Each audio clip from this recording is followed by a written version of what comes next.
तीन चुड़ैलों का करवा चौथ। अरे जाने मन देखो ना, ये साड़ी कितनी अच्छी है। मैं तो चाहता हूँ परसों करवा चौथ पर तुम यही साड़ी पहनो। आपने बिल्कुल ठीक कहा, ये लाल कलर की साड़ी मुझ पर बहुत जचेगी। सिर्फ साड़ी ही नहीं, मैं तुम्हें एकदम दुल्हन की तरह सुंदर गहनों से लाद दूंगा। बिल्कुल एक दुल्हन की तरह। फिर तुम अपने चांद को देखकर व्रत खोलना। अजी आप भी ना, आपके शौक अभी तक पूरे नहीं हुए हैं। शादी को 15 साल होने को आए हैं, फिर भी वही बातें। अरे मेरी प्यारी गायत्री, तुम्हारे प्यार के आगे ये सब चीज कुछ भी नहीं है।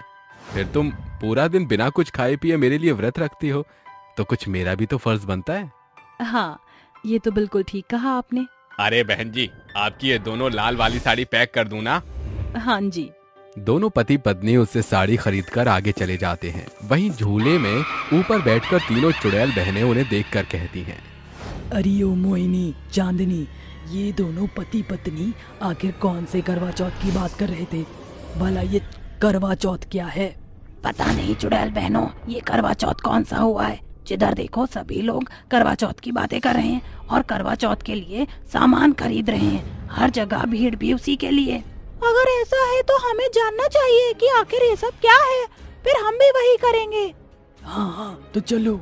तीनों चुड़ैल बहनें अपना रूप बदलकर सामान खरीदते हुए औरतों के बीच में चली जाती हैं और कहती हैं, अरे बहन, ये इतनी चहल पहल क्यों है? आखिर करवा चौथ क्या है? अरे तुम्हें इतना भी नहीं पता? मैं बताती हूँ। ये सारी चहल पहल करवा चौथ की ही है। हिंदू स्त्रियों के लिए बहुत पवित्र और खास दिन होता है। इस दिन वह भूखी प्यासी रहकर अपने पतियों के लिए व्रत रखती हैं और रात को चांद आने पर ही छलनी में देखकर अपना व्रत खोलती हैं। अच्छा, तो सुहागन औरतें और क्या क्या करती हैं? इसमें सभी औरतें 16 श्रृंगार करके अपने पति के लिए तैयार होती हैं।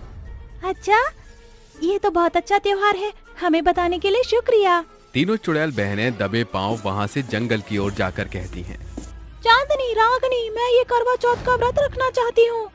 रखना तो मैं भी चाहती हूँ मोहिनी, चांदनी, पर हमारे पास तो पति ही नहीं है, क्योंकि वो तो शादीशुदा सुहागनें ही रखती हैं। अरे तो क्या हुआ, इस गांव में इतने सारे लड़के हैं, किसी को भी पकड़ लेते हैं और हम तीनों शादी कर लेते हैं। फिर कल हम करवा चौथ का व्रत रखेंगे, तैयार होंगे। ओ मेरी चांदनी चुड़ैल, तूने गजब का आइडिया बताया है। तो चलो मिशन सर्च पतिदेव पर काम करते हैं। ये कहते ही तीनों चुड़ैल उड़ते हुए अच्छे से लड़कों को ढूंढने लगती हैं। तभी तीनों को अपना हमसफर मिल जाता है और उन्हें पकड़कर कहती हैं, कहाँ जा रहे हो? हमने तुम्हें पकड़ लिया है, अब तुम तीनों कहीं बच के नहीं जा सकते। चुड़ैल, अरे चुड़ैल, अरे अरे अरे कोई बचाओ हमें, अरे चुड़ैल ने पकड़ लिया। बकवास बंद करो अपनी। अब से हम तीनों चुड़ैल बहनों के साथ शादी करोगे, अभी इसी वक्त। अरे हमें छोड़ दो, हमें जाने दो। क्यों तुम हमसे शादी करना चाहती हो? हम ऑलरेडी शादीशुदा हैं। देखो, हमारे पास ज्यादा वक्त नहीं है। भले ही तुम शादीशुदा क्यों ना हो, पर हमें तुम तीनों ही अच्छे लगते हो और तुमसे ही शादी करके तुम्हारे लिए कल करवा चौथ का व्रत रखेंगे। हे भगवान, हमें बचा लो। पता नहीं हमारी बीवियां ये कैसे बर्दाश्त करेंगी। तीनों चुड़ैलें जंगल में ही उन तीनों के साथ वरमाला डालकर विवाह कर लेती हैं और हंसते हुए कहती हैं, आखिर हम तीनों बहनों ने दूल्हे से शादी कर ही ली। सही बोली बहन, कल हम सच धज 16 श्रृंगार करके अपने पतियों के लिए करवा चौथ का उपवास रखेंगी। पर उससे पहले हमारे पति हमें साड़ी और श्रृंगार का सामान भी तो दिलाएंगे, ताकि हम व्रत रख सकें। क्यों है ना पति देव? नहीं, हम तुम्हें कोई सामान नहीं दिलाएंगे। क्या कहा तुम तीनों ने? एक बार फिर से कहना। अरे अरे तुम चिंता मत करो, हम तुम तीनों को सामान दिलाएंगे। जरूर दिलाएंगे। अरे भाई, ये कैसी मुसीबत गले पड़ गई है। शादी हुई भी तो चुड़ैलों से, और इनका ख्वाब क्या है? करवा चौथ का व्रत रखना। यही रह गया था जिंदगी में कि चुड़ैलों से अपनी आयु लंबी करवाएंगे। भाई, मुझे तो बहुत डर लग रहा है। यहाँ पे हम क्या करें? ये हमें मारेंगी। यहाँ हमारी असली पत्नी हमें मारेंगी। बिल्कुल भाई, अब तो पैसों से भी लूटने वाले हैं। क्या खुसर पुसर कर रहे हो? चलो हमें सामान दिलाने। तभी तीनों चुड़ैलें अपना रूप बदलकर अपने पतियों के साथ मार्केट जाती हैं, जहां तीनों उन चुड़ैलों को साड़ी और 16 श्रृंगार का सामान दिलाती हैं। अरे और कितना सामान लोगी? अरे वैसे भी खूबसूरत हो, तुम्हें सामान की क्या जरूरत है? क्या कहा तुमने? क्या तुम हमें सामान नहीं दिलाना चाहते? ताकि हम करवा चौथ का व्रत ना रख पाए। ना ना ना ना ना, ऐसी कोई बात नहीं है। ले लो ले लो, तुम्हें जितना मर्जी सामान चाहिए ले लो।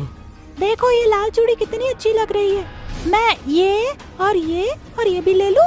हाँ हाँ चुड़ैल, सब खरीद ले। तू तू सारे पैसे मुझ पर तो लुटाने हैं। कुछ बोला तुमने, बताना जरा।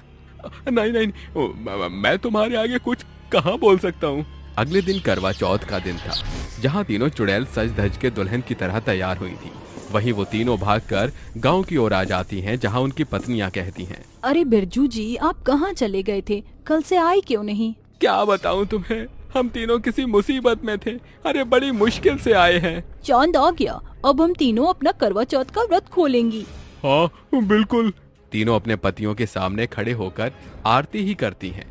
इतने में तीनों चुड़ैलें अपने करवा चौथ की थाली लिए आती हैं। तुम तीनों की हिम्मत कैसे होगी हम तीनों बहनों को अकेले छोड़ने की? जानते हो ना हमारी शादी हुई है तो हमें करवा चौथ का व्रत खोलना है। चुड़ैल को देखकर आसपास के लोग भागने लगते हैं। क्या तुम तीनों ने हम तीनों को धोखा देकर चुड़ैल से शादी की है? अरे नहीं नहीं प्रेमा, ऐसा कुछ भी नहीं है। इन चुड़ैलों ने हमसे जबरदस्ती शादी की है। हम अभी भी तुमसे ही प्यार करते हैं, तुम्हारे ही पति हैं। क्या कहा तुमने, अभी बताते हैं। तीनों चुड़ैलें अपने अपने पतियों को अपनी शक्तियों से बांध लेती हैं, जिससे उनके हाथ जकड़ जाते हैं और तीनों बीवियों को हवा में लटकाकर उन तीनों के सामने खड़े होकर आरती करके छलनी से चांद को देखकर उन्हें देखती हैं। इतने में वो करवा चौथ थाल की ऊर्जा शक्ति से तीनों चुड़ैलों का हाथ जल जाता है, थाल गिर जाता है और वो कहती हैं, ये क्या हुआ, हम तीनों के हाथ क्यों जल रहे हैं? पता नहीं बहन, हम अपने पतियों के लिए करवा चौथ का व्रत क्यों नहीं खोल पा रही हैं। तुम तीनों चुड़ैल की बस की बात नहीं है कि करवा चौथ की व्रत को पूरा कर पाओ। इसकी ऊर्जा शक्ति ने तुम्हारी नकारात्मक हाथों को जला दिया। बिल्कुल सही कहा निशा तुमने, अपने पतियों के लिए करवा चौथ का व्रत हम पूरा करेंगी। तुम्हारी इतनी हिम्मत ऐसा बोलने की, अगर हम ये करवा चौथ का व्रत पूरा नहीं कर सकते तो तुम्हें भी नहीं करने देंगे। तीनों चुड़ैल अपने अपने पतियों को मार देती हैं। तभी वो तीनों जमीन पर गिर पड़ती हैं और अपने पतियों के लिए रोते हुए कहती हैं, हे भगवान, तुम दुष्ट चुड़ैलों ने हमारे पति के साथ क्या कर दिया? अब तो तुम्हारे पति मर गए, अब क्या होगा तुम तीनों का? तुम तो आज के दिन ही विधवा हो गई। तुम चुड़ैल जानती नहीं हो कि एक सुहागन के सिंदूर में कितनी ताकत होती है। वह यमराज से भी अपने पति की जान वापस ला सकती हैं। तो तुम क्या चीज हो? ये कहते ही निशा, मालती, प्रेमा अपने करवा चौथ जल से करवा चौथ माता का नाम लेकर उन तीनों चुड़ैलों पर डाल देती हैं, जिससे वो तीनों भस्म हो जाती हैं। बचाओ, बदन जल रहा है। भस्म होते ही तीनों चुड़ैलें गायब हो जाती हैं। तभी तीनों हाथ जोड़कर आंख बंद करके कहती हैं, हे करवा चौथ माता, हमने पूर्ण श्रद्धा से अपने पति की लंबी आयु के लिए व्रत रखा है। कृपा करके हमारे सालों के करवा चौथ व्रत का हमें फल प्रदान करें। जय करवा चौथ माता की। ऐसा कहते ही करवा चौथ माता प्रकट होती हैं और अपनी हथेली से निकली शक्ति द्वारा उन तीनों को जीवित कर देती हैं। पुत्रियों, मैं तुम तीनों के तप, प्रेम, श्रद्धा से बहुत प्रसन्न हूँ, इसलिए तुम्हारे पतियों की दीर्घायु का आशीर्वाद प्रदान करती हूँ। आयुष्मान भव। तुम जैसी सुहागिनी ही आगे चलकर भी अपने पतियों की हमेशा ऐसे ही रक्षा करेंगी।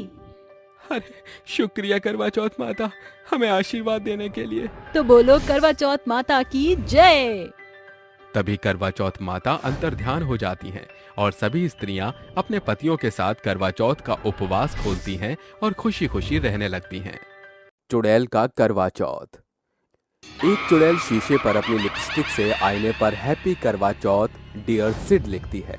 उसी वक्त कमरे में सिद्धार्थ आता है और ये देखकर चौंक जाता है। नहीं नहीं, ये नहीं हो सकता। ऐसा तो सिर्फ मेरे लिए तान्या लिखती थी, पर वो तो वापस आ ही नहीं सकती ना। नहीं सिड, मैं वापस आ चुकी हूँ। देखो तुम्हारी तानिया यहाँ है, अपने अधूरे सपने को पूरा करने आई हूँ। सिद्धार्थ चुड़ैल को देखते ही बेहोश हो जाता है। आखिर सिड चुड़ैल को देखते ही बेहोश क्यों हो गया? क्या उन दोनों का एक दूसरे से कोई संबंध है? ये जानने के लिए हमें कहानी में कुछ वक्त पीछे जाना होगा। 2 साल पहले सिड एक कंपनी में काम करता था। तभी वहां तान्या न्यू एम्प्लॉय बनकर आई, जिसे देखते ही सिड को लव एट फर्स्ट साइट हो गया। तभी उसका बॉस सिम्बा कहता है, अरे सिद्धार्थ, ये हमारी कंपनी के न्यू एम्प्लॉय हैं, इन्हें रूल रेगुलेशन और काम समझा दो। जी सर, ये कहते ही सिड अपने केबिन में लाकर उसे कंपनी के रूल्स बता देता है। तो अब आप सारा काम समझ गई ना, तो एक प्रेजेंटेशन बनाकर दिखाइए। जी जी सर। अरे तुम्हारा नाम क्या था, मैं तो भूल ही गया। सर मैंने आपको बताया ही नहीं तो आप बोलेंगे कैसे? My name is Tania. Oh sorry, nice name. और आप मुझे सर नहीं सिद्धार्थ या फिर सिड कह सकती हैं। पर सर मैं कैसे? अरे आप कह सकती हो, मुझे कोई दिक्कत नहीं है। हाय कितनी परी जैसी लड़की है, इसलिए तो इसने मेरा दिल चुरा लिया। और नाम भी बहुत प्यारा है, तान्या। मैं भी उसके मन में आऊंगा तो बनाएगी मुझे जान्या।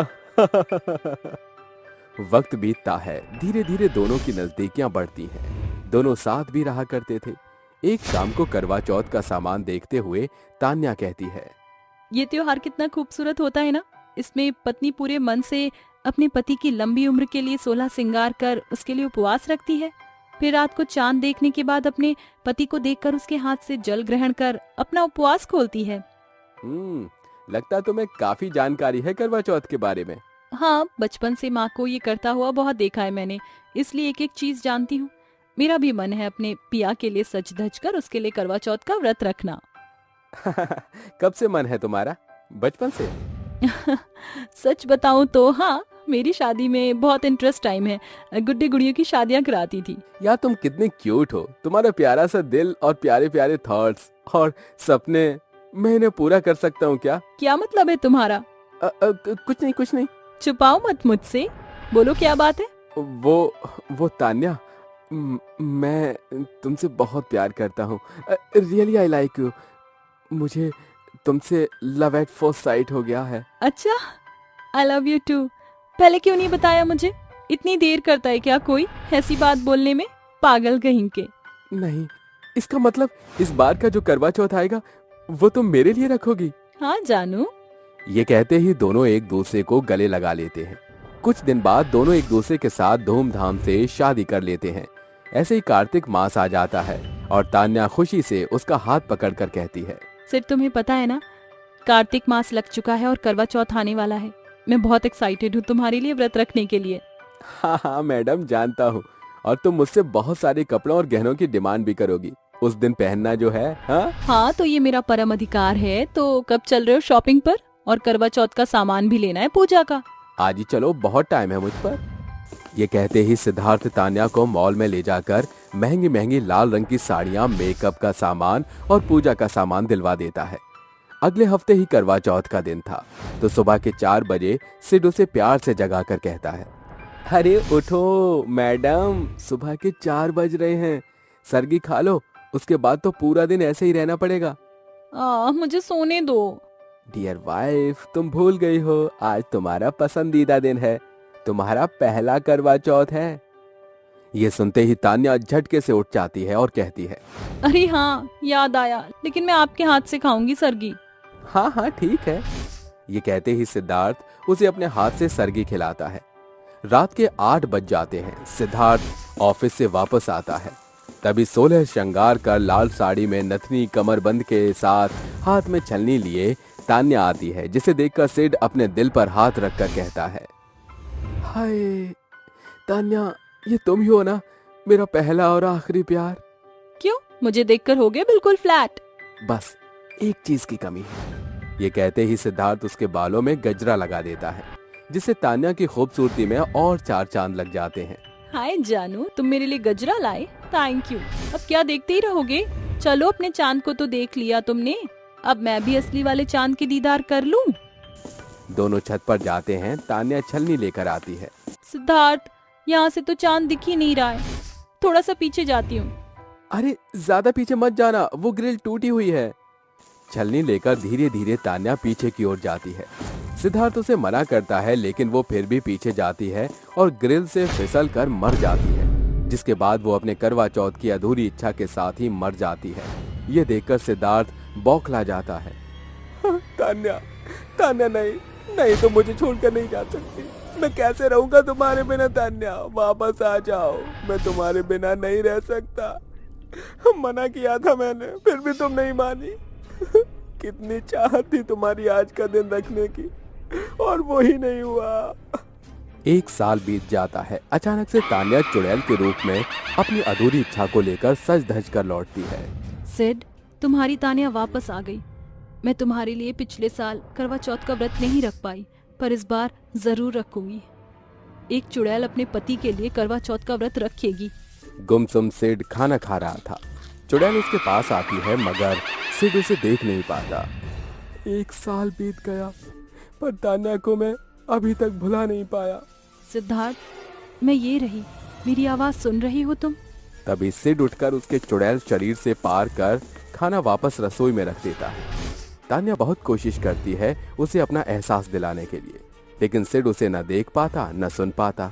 तभी वो लिपस्टिक से आईने पर हैप्पी करवा चौथ डियर सिड लिख देती है, जिसे देखकर सिड बेहोश हो जाता है और कुछ देर बाद होश में आता है। हे करवा चौथ माता, मैंने इस बार भी उनके लिए पूरी निष्ठा भक्ति से करवा चौथ का उपवास रखा है। बस इतनी शक्ति दे दो कि वो मुझे देख पाए, सुन पाए। तान्या, तान्या, लगता है मैंने सपना देख लिया। वो मेरे पास कैसे आ सकती है भला? सिद्धार्थ, मैं सच में वापस आ गई हूँ आपके लिए, और इस बार भी मैंने आपके लिए करवा चौथ का उपवास रखा है। अधूरी इच्छा होने की वजह से मैं फिर लौट आई हूँ। मुझे आपकी बहुत याद आई। तान्या, मैंने भी तुम्हें बहुत याद किया। पता भी है कैसे 1 साल काटा। प्लीज मुझे तुम छोड़कर मत जाना। तभी खिड़की से चांद की रोशनी उन पर पड़ती है। तान्या, चांद आ गया, क्या तुम मेरे लिए पूजा करोगी? हाँ बिल्कुल। चुड़ैल फिर से दुल्हन की तरह 16 श्रृंगार करके उसके पास आती है और छलनी में चांद को देखकर अपने पति को देखती है, उसकी आरती करती है। तभी सिड उसे पानी पिलाकर उसका उपवास खोलता है और मिठाई खिलाता है। तभी चुड़ैल भी उसे मिठाई खिलाती है तो सिद्धार्थ इनकार कर देता है। आप मना क्यों कर रहे हैं? खा लीजिए ना। पहले मुझे भी तो पूरी विधि से उपवास खोलना होगा ना। आपने मेरे लिए करवा चौथ रखा। हाँ, अब रुको। सिद्धार्थ भी छलनी में चांद को देखकर फिर चुड़ैल को देखकर उसकी पूजा करता है तो चुड़ैल अपने हाथ से पानी पिलाती है, जिससे सिद्धार्थ का भी करवा चौथ का उपवास खुल जाता है और वो प्रार्थना करते हुए कहता है, हे करवा माता, मेरी पत्नी ने आपकी निष्ठा पूर्वक मेरे लिए व्रत रखा और आज मैंने उसके लिए व्रत रखा है। जानता हूँ ये दीर्घायु के लिए होता है, लेकिन मैं आपसे बस एक ही विनती करता हूँ कि मेरी पत्नी को आप मुझे वापस लौटा दीजिए। इसलिए तो आपको सभी पूछते हैं ना माता। सिद्धार्थ के ये कहते ही करवा माता प्रकट होकर कहती हैं, तुम दोनों की सेवा भक्ति से मैं अत्यंत प्रसन्न हूँ, इसलिए तुम्हारी इच्छा को पूर्ति करते हुए मैं तान्या को जीवन दान देती हूँ। आयुष्मान भवा। ये कहते ही उनके तेज से तान्या वापस इंसान रूप में आती है और करवा माता अंतर्ध्यान हो जाती हैं। तान्या, तान्या तुम वापस आ गई, मुझे तो विश्वास ही नहीं हो रहा। शुक्रिया करवा माता, आपने मेरी तान्या को मुझे वापस लौटा दिया। इसी तरह आगे की पीढ़ी भी आपको यूं ही पूछते रहे। जय करवा माता। इस तरह दोनों पति पत्नी का करवा चौथ का व्रत सफल होता है और वो खुशी खुशी रहते हैं। चुड़ैल का चांद पर कब्जा। चांद की दुनिया के सभी भूत और चुड़ैल बहुत धूमधाम से दिवाली मना रहे थे। कोई पटाखे जला रहा था तो कोई नाच रहा था तो कोई गले मिलकर मिठाई खा रहा था। तभी लैला शीला के गले मिलकर कहती है, हैप्पी दिवाली शीला चुड़ैल, और बता कैसी है? मैं ठीक हूँ, तू बता कैसी है? तुझे भी हैप्पी दिवाली लैला चुड़ैल। तेरी हिम्मत कैसे हुई मुझे मवाली चुड़ैल कहने की? अरे तेरे ताल कटोरा में कम सुनाई देता है क्या? पटाखों का शोर है इसलिए तुझे सुनाई नहीं दे रहा। मैंने तुझे बोला हैप्पी दिवाली। क्या पप्पी दिवाली? अरे ये पप्पी दिवाली क्या होता है? हैप्पी दिवाली होता है, तुझे समझ नहीं आता क्या? अरे ओ कान खजूरी, मैंने तुझे वही बोला। क्या खजूरी बर्फ का गोला बोल रही है? हाँ, लगता है पागल हो गई है। तू पागल, तू बहरी हो चुकी है, मुझे तुझसे बोलना ही नहीं है। जहाँ ये दोनों लड़ रहे थे वहीं कुछ भूत दिवाली पर सट्टेबाजी लगाकर खेल रहे थे। चांद पर दिवाली की रौनक थी। उसी समय अजीब सी डरावनी गंदे बाल वाली चुड़ैल आती है जो मुंह से बर्फ निकाल कर कहती है, अब तुम लोगों को मैं मार डालूंगी। बहुत तुमने खुशियां मना ली, अब तुम सबको मेरी आज्ञा का पालन करना होगा। अब से चांद पर मेरा कब्जा है, समझे? कौन हो तुम? हम तुम्हारी कोई बात नहीं मानेंगे, चली जाओ यहाँ से। हाँ हाँ चली जाओ, शक्ल देखी अपनी गंदी सी, हरे रंग की चुड़ैल, तू करेगी चांद पर कब्जा। ये हमारी जगह है और यहाँ कोई कब्जा नहीं कर सकता, चली जा यहाँ से। लगता है तुम सब लोग मेरी शक्तियों से वाकिफ नहीं हो। ऐसा वार करूंगी कि पूरे चांद के साथ तुम लोगों पर भी कब्जा होगा मेरा। ये कहते ही चुड़ैल अपने जादू से उन लोगों को परेशान करने लगती है और हवा में पटकती है। अब आया ना मजा, अब बताओ मेरी बात मानोगे या तुम्हारी जान ले लूं? नहीं नहीं, हमारे साथ ऐसा कुछ भी मत करो, हम तुम्हारी बात मानेंगे। ये तुम कैसी बात कर रही हो? हम चुड़ैल के गुलाम नहीं बन सकते। अरे मेरी बात समझने की कोशिश करो, अगर हम इसके गुलाम नहीं बने तो ये हमें मार डालेगी। इससे तो अच्छा है कि इसकी बात मानकर हम जिंदा रह लें। हाँ मैं तैयार हूँ, मैं चुड़ैल की गुलाम बन जाऊंगी। देखा, जान बची तो लाखों पाए, लौट के पागल लोग चुड़ैल की गुलामी करने आए। अब होगा इस पर मेरा कब्जा। अभी तो और लोगों को भी मुझे अपने कंट्रोल में करना है। सुनो तुम लोग, जाकर लोगों को मेरा गुलाम बनने के लिए आगाह करो। अगर तुम ऐसा नहीं कर पाए तो तुम्हारे बच्चे को मैं मार डालूंगी, इस चांद से नीचे फेंक दूंगी। नहीं नहीं नहीं नहीं चुड़ैल, मैं तुम्हारे हाथ जोड़ती हूँ, प्लीज ऐसा कुछ भी मत करना। मैं सबको तुम्हारी गुलाम बनाने के लिए अभी निकलती हूँ। रमेश भाई साहब चलिए हम दोनों चलते हैं। हाँ चलो। बता, तू मेरी बात मानेगा या नहीं मानेगा? मेरे पैर की जूती भी तुम्हारी बात नहीं मानेगी। हरे रंग की चुड़ैल, तुझे जो करना है कर ले, मैं तुम्हारा गुलाम नहीं बनूंगा। ओहो, चलो बढ़िया है, तूने मुझे बहुत अच्छा ऑप्शन दिया है कि मैं तेरा कुछ भी कर लूं। अब तो देख तेरे साथ क्या होगा। ये कहते ही चुड़ैल उस विनय को अपने जादू से एक जंजीर में बांध देती है और उड़ते हुए स्पेसशिप पर अपनी जादू की रस्सी फेंककर उसे अपने करीब लाती है और विनय को उस पर बांधकर आलू और रॉकेट बॉम्ब के साथ उसे उड़ा देती है। नहीं मानी ना तूने मेरी बात? अब देख, पूरे अंतरिक्ष में तू रॉकेट बनकर उड़ता रहेगा, इधर उधर ग्रहों के चक्कर लगाएगा, चांद की परिक्रमा करेगा। कोई और भी ऐसा करना चाहता है तो बता दो, उसके साथ भी मैं यही करूंगी और उसकी दिवाली ऐसे ही बनाऊंगी। नहीं नहीं नहीं, हम तुम्हारे गुलाम हैं, अब से हमें कुछ मत करना, तुम जो बोलोगे हम वही करेंगे। ठीक है, कुछ देर बाद मैं फिर से आऊंगी। जब तक तुम मेरे लिए अतरंगी स्वादिष्ट खुशबू और लहू से बने हुए पकवान बनाना। ये कहकर चुड़ैल बादलों पर बैठकर अंतरिक्ष की सैर करती है और घूमकर चांद पर वापस आ जाती है। उसने अपनी दहशत से आधे चांद के लोगों पर कब्जा कर लिया था और बाकी के चांद के लोगों पर कब्जा करने के लिए वो अपने मुंह से आग निकालती है, तबाही करती है, किसी के बच्चे को उठा लेती है तो किसी के परिवार को नुकसान पहुंचाती है। बोलो, अब तुम सब मेरी बात मानोगे या नहीं मानोगे? बनोगे ना मेरे गुलाम? हाँ हम बनेंगे तुम्हारे गुलाम। क्या? अरे ओ शीला की जवानी, पगला गई हो क्या? अरे भला तू कैसे गुलाब बन सकती है? शक्ल देखिए अपनी, चमेली के फूल से गुलाब का फूल बनने। तू पागल है क्या? तुझे उस चुड़ैल की बात समझ नहीं आ रही? गुलाब नहीं, गुलाम बनने की। अब उसने हम पर जान पर कब्जा कर लिया है, हमें उसकी बात माननी होगी। कौन सी चुड़ैल की बात छन्नी होगी? तो कैसी चुड़ैल है मुझे समझ नहीं आता। अरे मैं उस बड़ी वाली चुड़ैल की बात कर रही हूँ, इसने चांद पर कब्जा कर लिया, कंट्रोल। अंग्रेजों ने भारत पर कर लिया था तो उसकी बात है, माननी होगी, जाननी नहीं। दिवाली के पटाखों ने तेरे कान पर में हड़ताल कर दिया है। कौन सी मवाली को पड़ताल कर दिया? ये मैं इतनी जरूरी स्पीच दे रही हूँ और तुम लोग यहाँ क्या लेक्चर कर रहे हो? अभी बताऊँ क्या? कुछ नहीं चुड़ैल साहिबा, वो मेरी दोस्त मान नहीं रही है, मैं इसका अभी इलाज करती हूँ। ये बोलकर शीला चुड़ैल चांद पर से एक पत्थर उठाती है और दे दनादन लैला के सिर पर मारती है, जिससे वो बेहोश हो जाती है और चुड़ैल फिर से चांद पर कब्जा करने का स्पीच देने लगती है। तो तुम लोगों को मेरी बात ध्यान से समझ आ गई ना? तो चलो मुझे खुश करो, मेरे सामने नाचो, गाओ, मनोरंजन करो, टंगड़ी कबाब खिलाओ, जल्दी 2 मिनट में। हम लाते हैं। चुड़ैल की डरावनी बात सुनकर सब उसके लिए लजीज पकवान और टंगड़ी लेकर आते हैं। कोई उसके हाथ पैर दबा रहा था तो कोई उसकी गुलामी करते हुए अपने हाथ से खाना खिला रहा था। ए चंपा चमेली, गाना गा। घर मोरे परदेसिया, हाँ आओ पधारो पिया। ए क्या गा रही है? कुछ तड़कता भड़कता गा। रमेश तू गा। जी चुड़ैल साहिबा। सुर्ख वाला, सोज वाला, फेज वाला लव होता है जो लव से ज्यादा वैसे वाला लव, इश्क वाला लव हुआ जो दर्द भी तो हमको आज कुछ ज्यादा हुआ, इश्क वाला लव।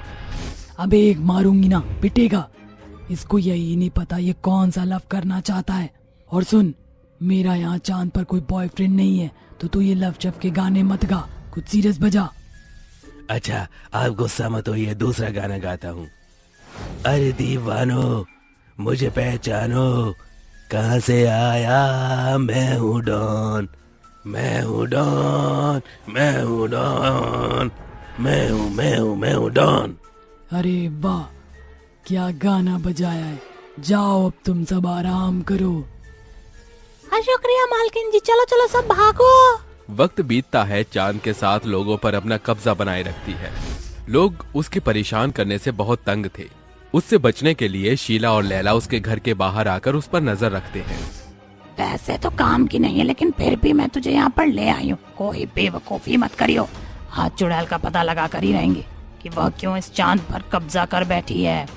ठीक है, अपने आप को ज्यादा मत, कोई गड़बड़ी नहीं करूंगी मैं। दोनों खिड़की से उसके घर में झांक रही थी कि चुड़ैल हंसकर कहती है, ये बेवकूफ लोग अभी मेरी असलियत जानते नहीं है। कब्जा करने का तो मेरा असली मकसद ये है ताकि चांद पर रहकर मैं ठंडक में रह सकूं। धरती या किसी और ग्रह पर रहती तो गर्मी से मेरा बदन भस्म हो जाता। इसलिए तो मैं चांद पर रहने आई हूँ और लोगों पर भी कब्जा जमा लिया। मैं तो करूंगी ऐश, क्योंकि चांद पर रहती हूँ मैं टंडी विदाउट कैश। ओहो, तो इस चुड़ैल की कमी आग है। चलो चांद से इसकी छुट्टी करें। चल लैला, लोगों को इकट्ठा करते हैं। क्या सोचा था इस चुड़ैल ने कि यहाँ कोई आदमी चलाएगा? जो आग इसने हम लोगों के दिल में अपने लिए जलाई है ना, उसी आग में आज इसे झोंकने का समय आ गया है। दोनों चुड़ैल औरतें चांद पर बसे सभी लोगों को उस चुड़ैल की सच्चाई से रूबरू करवा देती हैं। रात के समय जब चुड़ैल सो रही थी तो चांद पर बसे सभी लोग हाथों में मशाल लिए तो कोई दिवाली के बॉम्ब लिए उसकी ओर आकर कहते हैं, ए चुड़ैल कब तक सोएगी? हमारी नींद हराम करके खुद सो रही है, मरने की बारी आ गई है तेरी। हाँ, बाहर निकल चुड़ैल, मैं लौट आया हूँ। लोगों का शोर सुनकर चुड़ैल बाहर आती है और कहती है, क्या बदतमीजी है ये? आधी रात में मुझे क्यों उठाया? जानते हो ना मैंने तुम पर कब्जा किया हुआ है। तेरा कब्जा खत्म चुड़ैल कहीं की। हाँ चुड़ैल, तेरा कब्जा खत्म। तेरी कमजोरी हम जान चुके हैं। चांद वालों, फेंके हो इसके ऊपर अपने बम वाले शस्त्र ब्रह्मास्त्र। हाँ, चुड़ैल के जाने के बाद हम दोबारा दिवाली बनाएंगे। जला दो इस रावण को। नहीं, ऐसा नहीं हो सकता। तभी चांद के भूत और चुड़ैल उस चुड़ैल पर अपने अग्नि अस्त्र का प्रयोग करते हैं, जिससे वो भस्म होकर जलती है। बचाओ मुझे, मैं जल रही हूँ। इस तरह उस चुड़ैल का अंत होता है और सब फिर से दिवाली मनाते हैं। काली अनाथ बच्ची के नौकर बने राम, सीता और लक्ष्मण। सुनो जी, इससे पहले कि अपंग अपाहिज तुम्हारे भाई के घर पर अपनी धौंस जमाए, हमें उसके घर को जब्त करना होगा। हाँ भगवान, कोशिश तो भरसक यही है, चलो। दोनों दंपति देर रात दबे पांव डंडा लेकर अपने स्वर्गवासी भाई बंसिया की बेटी को मौत के घाट उतारने आते हैं। किवाड़ खुला होता है। बिछौने पर पड़ी 12 बरस की अपाहिज वैदेही कहती है, चाचा चाची, आप दोनों इतनी देर रात यहाँ? क्या आप मुझे घर ले जाने आए हैं? अरे घर ले जाने नहीं, बल्कि तुझे ठिकाने लगाने आए हैं। इससे पहले कि तू हमारी डगर का कांटा बने, तेरा किस्सा खत्म। चाचा, मैंने आप दोनों का क्या बिगाड़ा है? मैं तो आपके बड़े भाई की बेटी और आपकी भतीजी हूँ। अजी, तुम इसकी मक्खन मिश्री की बात में मत आना, ये बस बचकानी बातें बना रही है। चंदा जबरन उसके हाथ जकड़ लेती है। जैसे ही चरण उसकी गर्दन दबोचने को बढ़ता है, वैदेही भगवान को निहारती हुई कहती है, हे सियावर श्री राम, इन जालिमों से मुझे बचाओ। वैदेही की वेदनाओं को देखकर मानो साक्षात श्री राम और माता सीता समेत लक्ष्मण जी ने उसकी गुहार सुन ली हो। घर का माहौल डिलडॉल और धरती को कंपन करता देख दोनों दंपत्ति खौफ से भरकर रफू चक्कर हो जाते हैं। उनके जाते ही सारा माहौल शांत हो जाता है। भगवान, चाचा चाची ने मेरे संग कितना बुरा बर्ताव किया, बावजूद इसके मैंने उन पर कभी दोष न लगाया, फिर भी वो मुझे मारना चाहते हैं। आखिरकार किन हालातों ने महज 12 बरस की बच्ची के भीतर इतनी सूझबूझ भर दी? आइए जानने के लिए कहानी में कुछ समय पीछे चलते हैं। ये कहानी है अयोध्या के रदौली गांव की, जहां बंसिया अपनी पत्नी जानकी के साथ रहता था। जानकी गर्भवती थी। वो धनतेरस का दिन था जब जानकी ने बेटी को जन्म दिया, मगर इस बीच बदकिस्मती से उसने अपनी जान गंवा दी। वो नवजात मृत माँ का आंचल थामे बिलख रही थी। हे जानकी, जाग जा। अरे देखना, मुनिया रो रही है। अरे तू हमके बीच डगर में छोड़ के ना ही जा सकत है। हे सियापति राम, मेरी दुधमुही बच्ची को इतना बड़ा बनवास ना ही दो। जानकी के जाने की गम से उबरने में बेचारे बंसिया को 2 दिन बीत जाते हैं। आज दिवाली का दिन सारा अयोध्या जगमगा रहा है, मगर मेरे घर में अंधियारा छाया है। बिटिया, अब तो इस बेबस बाप का जुगनू बनेगी। आज से तेरा नाम वैदेही होगा, यानी सीता। बंसिया अपनी बेटी का पालन पोषण करने लगा। देखते देखते 5 साल का पड़ाव पार हो गया। 5 बरस के होने के बावजूद वैदेही अपने पांव पर खड़ी नहीं होती है, एक जगह लोथ की तरह जमी रहती है। अगले दिन बंसिया उसे डॉक्टर के पास लाता है, जहां उसके सैकड़ों जांच पड़ताल होते हैं। देखिए, आमतौर से बच्चा 1 बरस के भीतर ही खड़ा होने लगता है, मगर ये 5 बरस की बच्ची नहीं चल रही। इसका मुख्य कारण माता के स्तनपान न मिलना है। आपकी बेटी को पांव का पोलियो है। ये भावी भविष्य में कभी अपने पांव पर दृढ़ खड़ी नहीं हो सकती। इस दुखद खबर के साथ बंसिया अपनी बेटी को वापस लिए घर लौटता है। आधी रात वो सोचते हुए गहरे शोक के सागर में डूब जाता है, जिसके बाद वैदेही एक ही रात में अनाथ हो जाती है। ऐसे में उसका चाचा चरण और चंदा भी उससे पल्ला झाड़ लेते हैं। डायन जन्मते माँ को खा गई और अब बाप को भी निगल गई। हमारा तुझसे कोई वास्ता नहीं, जा मर उस गुमटी में। उस रोज से वैदेही पिता के पुराने घर में अकेली रहने लगी थी। वो अक्सर अकेले में कुढ़ती रहती थी। भगवान, इस दुनिया की होड़ में अब आप ही मेरा सब कुछ है। वैदेही प्रार्थना ही कर रही थी कि कोई दरवाजे पर दस्तक देता है। वैदेही हाथ पटरी पर बैठी दरवाजा खोलती है। आप तीनों कौन हैं? बेटी, मेरा नाम जानकी है। मैं रघुवर हूँ। मैं लक्ष्मण हूँ। दरअसल प्राकृतिक आपदा से हमारा गांव उजड़ गया है। बाहर मौसम भी डावाडोल हो रहा है। क्या हमें तुम्हारे घर में आसरा मिल जाएगा? उनका दैव्य स्वरूप देखकर भी वैदेही समझ न सकी कि साक्षात श्री राम, माता सीता और भाई लक्ष्मण उसके घर पधारे थे। भीतर आ जाइए। क्षमा करना, मेरा घर उजाड़ पड़ा है। अनाथ हूँ ना, ऊपर से अपंग भी। जितना बन पड़ता है कर लेती हूँ। लक्ष्मण जी भैया, चलो हम सारा घर समेटते हैं। तब तक मैं खाना बनाती हूँ। आप मेरे अतिथिगण हैं, आप काम मत कीजिए। बेटी, तुमने हम तीनों को अपने घर में पनाह दी। अगर हम थोड़ा काम कर देंगे तो क्या हो गया? माता सीता को रसोई घर का रुख करता देखकर वैदेही कहती है, रसोई घर का भंडार तो छूछा पड़ा है। लानत है मुझ पर, जो मैं अतिथियों को भरसक भरपेट खाना नहीं खिला सकती हूँ। अयोध्या नरेश, सियापति श्री राम, कुछ कीजिए। रसोई घर में आकर माता सीता अपने स्वरूप धर कर कहती हैं, हे मां अन्नपूर्णा, इस ग्रह को भरपूर भंडार से भर दो। माता सीता के शब्दानुसार पूरा रसोई घर राशन से भर जाता है। अगले ही पल छिन वो जानकी बनकर सभी को खाना परोसती हैं। रसोई घर तो छूछा था, तो ये छप्पन भोग कहाँ से आया? लगता है ये अयोध्या नरेश की दया है। 4 बजे के पहर जब वैदेही की आंख खुलती है तो वो तीनों को घूमता देखती है। लगता है मुझ गरीब की कुटिया में आप तीनों को नींद नहीं आई। ऐसा नहीं वैदेही, भैया भाभी और मैं सुनहरी नींद सोए थे, मगर भोर को उठना भला होता है। सतयुग के निवासी 4 बजे के पहर जागकर द्वार धोते थे और पूजन किया करते थे। अरे, आप दोनों भाई वार्तालाप ही करेंगे। जाइए, पूजन के लिए पुष्प ले आइए। जो हुक्म माँ जानकी। भगवान श्री राम और लक्ष्मण गांव में भ्रमण करके फूल लिए घर लौटते हैं। इधर माता सीता घर साफ सुथरा करती हैं, जिसके बाद वैदेही राम, लक्ष्मण और सीता की पूजा करती है।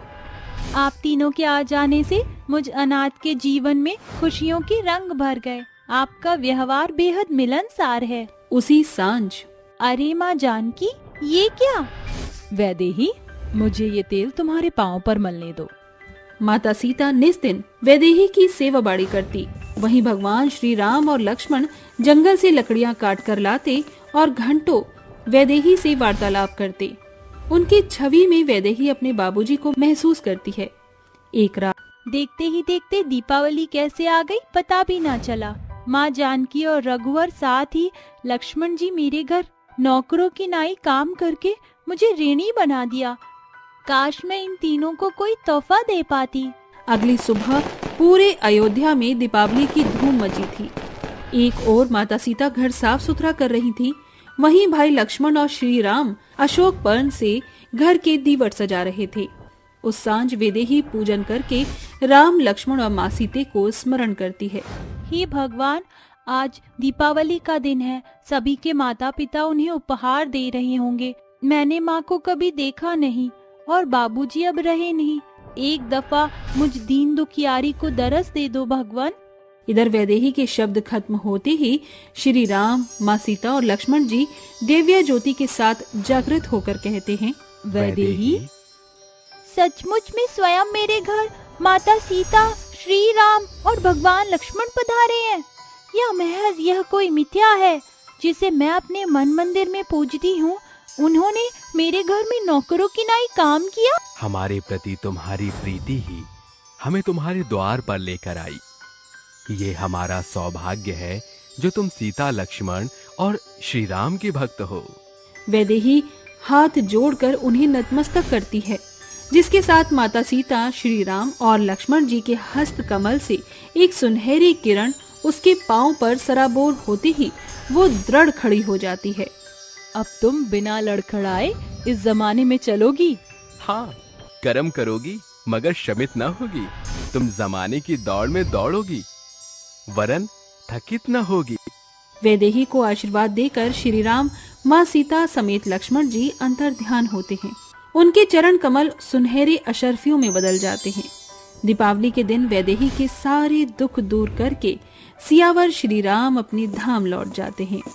जब वैदेही साधारण बच्चों की तरह शिक्षा हासिल कर रही थी, उसके मन में बस यही था कि आज भी उसके भगवान उसके संग हैं। स्पाइसी खाने वाली सास बहू। टन पेश है गर्मा गर्म pakode for you my dear mother India. क्या बात है, जिसके लिए उसका खुद का पेट पहाड़ है, आज वो माँ के पकौड़े बनाकर लाई है। माँ, आप ही तो हमेशा कहती है कि मुझे खाना बनाना सीखना चाहिए, तो बस आज मैंने मौसम का बदला मिजाज देखकर पकौड़े तल दिए। अब बड़ाई करना बस भी कर और पकोड़े परोस तो सही। आराध्या प्लेट में पकोड़े परोसती है। जैसे ही सावित्री पकोड़े का पहला कौर अपने गले से नीचे उतारती है, उसकी आंखें आंसुओं से सराबोर होने के साथ उसकी जुबान से सी सी निकलती है। ये पकोड़े हैं या पनौती? अरे कितना तेज तीखी मिर्ची उड़ेली है, मिर्ची के मारे मेरी जुबान जल गई। उफ, ये मिर्च, गनीमत है इस पानी ने मेरी जान बचा ली, वरना तेरी तेज मिर्ची ने तो मुझे पार घाट पहुंचा ही दिया था। माँ, तिल का ताड़ बनाना तो कोई आपसे सीखे। जरा सी तो मिर्च है, मुझे देखो पल भर में ही सारे पकौड़े खा गई, मैं वो भी मिर्च की चटनी के संग। अरे तुझे कहाँ से मिर्च लगेगी भला, तेरी जुबान ज्वालामुखी जो ठहरी। गुजरते दिनों के साथ आराध्या की शादी की खातिर तन्मय नाम के लड़के का रिश्ता उसके परिवार समेत उनके घर चलकर आता है, जहाँ लड़के की माँ ज्वाला कहती है, अरे नमस्ते जी। जी आइए, मेरे घर में आप तीनों का तहे दिल से स्वागत है। विराजिए। आराध्या बिटिया, अतिथियों के खातिर चाय नाश्ते का बंदोबस्त करो भाई। आराध्या अपनी माँ के समझाए अनुसार उन तीनों का स्वागत सत्कार करती है, जिसके बाद दोनों परिवार आपस में बातें करते हैं और ज्वाला कहती है, बहन जी, आपकी बेटी के नैन नक्श तो बड़े ही तीखे हैं, एकदम कश्मीरी मिर्च की तरह। जी शुक्रिया सासू माँ, क्योंकि आपने मेरी तारीफ तेज तीखी मिर्च से जो की है। दिन, सप्ताह और महीने भर में तब्दील हो जाता है, जिसके साथ शादी की सुंदर बेला दोनों के घरों में दस्तक देती है। 7 फेरों के साथ आराध्या और तन्मय शादी के बंधन में बंध जाते हैं और शुरू होता है आराध्या के ससुराल का सफर। शादी की रात तन्मय आराध्या को तोहफा देता है तन्मय, तुम्हें और कोई तोहफा नहीं मिला था क्या जो तुम ये चाबी चॉकलेट उठा लाए? आराध्या, लड़कियां तो बड़े ही चाव से चॉकलेट खाती हैं। तुम पहली लड़की हो जो चॉकलेट देखकर नाक मुंह सिकोड़ रही हो। यस, बिकॉज ऑफ मुझे मीठा नहीं तीखा पसंद है। ये सुनकर तन्मय बुदबुदाते हुए कहता है, सुहाग रात पर भी स्पाइसी खाने की पड़ी है। तन्मय, तुमने कुछ कहा क्या? नहीं बेबी, मैं तो बस ये कह रहा था कि तुम्हारा ये स्पाइसी शौक बड़ा स्वीट है। अगले दिन आराध्या संध्या के साथ उठकर सारे कामकाज करके नहा धोकर रसोई घर का रुख करती है। आज मेरी पहली रसोई है। खाने में मिर्च मसाले का ऐसा तड़का लगाऊंगी कि सासू माँ से लेकर ससुर जी भी फैन हो जाएंगे। इसके बाद आराध्या खाना बनाना शुरू करती है और तकरीबन 2 घंटे बाद शुक्र है खाना तो तैयार हो गया, अब बस तीखा तड़का लगाना बाकी है। जल्दी से बारीक मिर्ची काट लेती हूँ। आराध्या जैसे ही दाल में तड़का लगाती है, मिर्च की छांक से सभी छींकते हुए बाहर आते हैं। अरे बहू, ये क्या छौंक है, कैसा है? अरे आराध्या, ऐसा भी क्या बना रही हो जो पूरे घर में मिर्च की महक उठ गई है? दोनों बाप बेटे सुबह सवेरे मेरी बहू के पीछे पड़ गए। एक तो बेचारी ने इतने शौक से खाना बनाया है। बहू तू खाना सर्व कर। इतने हम तीनों फ्रेश होकर आते हैं। तीनों खाने की टेबल पर बैठकर खाना खाते हैं। जैसे ही खाने का कौर बहादुर और तन्मय के गले से नीचे उतरता है, उनकी जुबान से जोरदार चीख निकलती है। अरे मर गया रे, अरे भगवान पानी पकड़ाओ। अरे अरे पिताजी, इस पानी की जरूरत आपसे ज्यादा आपके बेटे को है। उफ, उफ, ये मिर्ची, हाय हाय ये मिर्ची। दोनों बाप बेटे पानी पीकर गहरी सांस भरते हैं और बहादुर बोलता है, अरे बहू, ये सब्जी है या जहर? इतनी तेज मिर्ची कौन खाता है? अरे जुबान जल गई। मिर्च के मारे मेरे कानों से तो धुएं का धमाका हो रहा है। तुम दोनों बाप बेटे की जुबान 2 घड़ी बंद नहीं रह सकती। अरे खाने में मिर्च मसाले ही नहीं होंगे तो खाना मजेदार कैसे बनेगा? तुम्हारा बस चले तो तुम मिर्च का बागान बना दो। तू इनकी फिक्र मत कर, एकदम मस्त मजेदार खाना था। ये ले तेरा शगुन। हम दोनों का खान पान इतना मेल खाता है। बहू को भी तीखा पसंद है और मुझे भी। तेज मिर्ची होने के चलते बाप बेटे अधूरा खाना खाकर दफ्तर चले आते हैं। गुजरते समय के साथ सास बहू के तीखा खाने की आदत बेहद बड़े तख्त पर पहुंच जाती है। सासू माँ, रसोई में कोई भी साग सब्जी नहीं है। ये तो बड़ी अच्छी खबर है, मगर वो कैसे माँ जी? अरे बहू, साग सब्जी लाने बाजार जाना होगा। बहुत दिन हो गए तीखा खाए। आज दोनों सास बहू जी भरकर तीखे का तड़का लगाएंगी। दोनों सास बहू बाजार जाती हैं, जहां गोलगप्पे देखकर वो कहती हैं, ये गोलगप्पे देखकर तो मेरा जी ललचा रहा है। वैसे भी पुरनिये कह गए हैं, पहले पेट पूजा फिर काम दूजा। दोनों सास बहू गोलगप्पे वाले के पास आती हैं और आराध्या कहती है, अरे ओ भाई साहब, जरा गोलगप्पे खिला दो। अरे काहे नहीं बहन जी। गोलगप्पे खाते हुए वो बेबाक बिगड़ा मुंह बनाकर कहती है, अरे गजोधर, ये गोलगप्पे हैं कि गुड़ गोबर? पानी तो एकदम विधवा प्रतीत हो रहा है। न रंगत है न मिर्च। अरे गोलगप्पा का मजा तो तब आता है जब मिर्च मसाले हो। गोलगप्पे कैसे बनाते हैं हम बताते हैं। आराध्या और ज्वाला गजोधर के गोलगप्पों में मिर्च मिलाकर एक दूसरे को सर्व करती हैं। गोलगप्पे का मजा तो तब आता है जब गोलगप्पे तीखे और मिर्च से भरे हो। देखते ही देखते दोनों सास बहू गपागप अनगिनत गोलगप्पे खाती हैं। ऐसे ही जब कभी सास बहू साथ में बाजार जाती तो अक्सर मिर्चदार मोमोज, गोलगप्पे जैसी तीखे चीजों का चयन करती थी। 1 सप्ताह बाद, माँ जी, आज अचानक मुझे मोमोज खाने का बड़ा मन है। इसमें सोच विचार करने की क्या बात है बहू? आज हम रात के खाने में मोमोज और ग्रीन चिली की चटनी बना लेते हैं। दोनों सास बहू एक साथ रसोई घर का रुख करती हैं। तभी उनके पति टेबल पर आकर बैठ जाते हैं। अरे बहू, अब तक तुम सास बहू का खाना नहीं बना क्या? खाना तैयार है। अरे ये कैसा बेतों का खाना बनाया है? ये चंगेजी चाइनीज खाएंगे हम क्या? देखो जी, इस मोमोज के सिवा हमने और कुछ नहीं बनाया। एक बार ये मोमोज खाकर तो देखो, मजा आ जाएगा। कोई चारा न बसने बेचारे बाप बेटे सिसकते हुए जैसे तैसे एक आधे मोमोज खाते हैं। गुजरते समय के साथ तीखे खाने से उनके पति पूरी तरह परेशान होकर एक रोज कहते हैं, अरे प्रतिदिन के साथ इन दोनों सास बहू के मिर्च मसाले का सेवन बढ़ता जा रहा है। हाँ पिताजी, हमको कुछ करना होगा जिससे कि सांप में मर जाए और लाठी भी न टूटे। एकाएक तन्मय की जुबान पर जोलो चिप्स का नाम आ जाता है। वो 2 पैकेट ऑर्डर करता है। माँ, आराध्या, यहाँ तो आना। हमें बुलाया? अरे आप दोनों को तीखा खाने का बड़ा शौक है ना? अरे बेशक, तीखापन ही तो खान पान की जान है। ये लीजिए, इन पैकेट के अंदर जोलो चिप्स हैं जो बहुत तीखी हैं। अगर आप दोनों ये चिप्स खत्म कर देती हैं तो हम आपके तीखे खाने पर अपना बोलबाला बंद कर देंगे। अगर हम बाप बेटे ये शर्त जीत गए तो तुम सास बहू को ये तीखा खान पान ताउम्र के लिए छोड़ना होगा। हमें मंजूर है। जैसे ही दोनों सास बहू मिर्च से सराबोर चिप्स को खाती हैं, वो स्तब्ध रह जाती हैं। अरे बेटा, ये सास बहू इतनी शांत क्यों है? ये तूफान से पहले की शांति है पिताजी। तन्मय, प्लीज पानी दे दो। अरे रे, ये चिप्स है कि जहर? अरे गर्दन और जुबान ज्वालामुखी के जैसे जल रही हैं। मिर्च के मारे दोनों सास बहू के रूप की रंगत का काया पलट हो जाता है। दोनों जग भरकर पानी पीती हैं। कुछ देर बाद, अब पता चला तेज तीखे मिर्च का मजा। अजी हमें माफ कर दो, तेज तरार मिर्च ने हम सास बहू की बेअकली के पर्दे खोल दिए। हाँ ससुर जी, अब से स्पाइसी खाना बंद। इस तरह अंत में स्पाइसी खाने वाली सास बहू को जोलो चिप्स के जोरदार मिर्च से सबक मिल जाता है, जिससे उनका तीखा खाने का स्वाद साधारण खाने में शुमार हो जाता है।